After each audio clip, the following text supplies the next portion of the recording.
Let's talk about why you feel so busy and, more importantly, how to fight back. Sound familiar? Well, it's not an accident. It's actually all by design. And here's the bottom line. Your attention is now a commodity, and companies are fighting over it.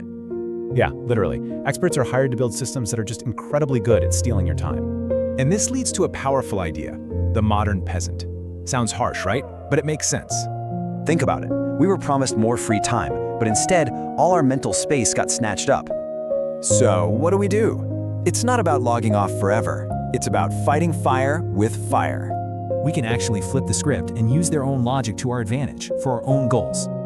Okay, it's called spaced repetition. It works with how your brain naturally forgets things. Super clever.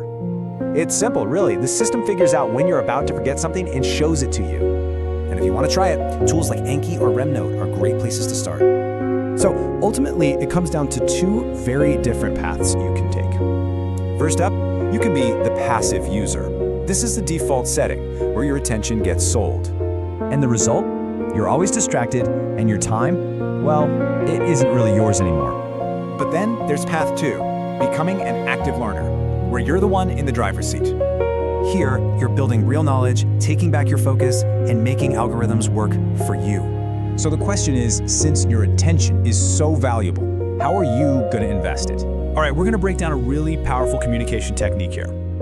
You've seen this happen, right? Well, what if one simple language shift could prevent it? See, it's because our words are hitting the emotion button, not the logic button. So, the fix? The idea is to become what's called a neutral strategist. And you know what? The whole strategy really just boils down to one simple choice.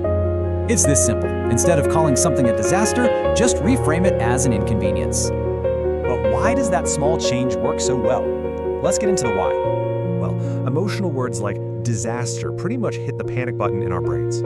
But a neutral word like inconvenience, that keeps the brain in calm, problem-solving mode. So the idea is to use logic to turn down the volume on all the chaos.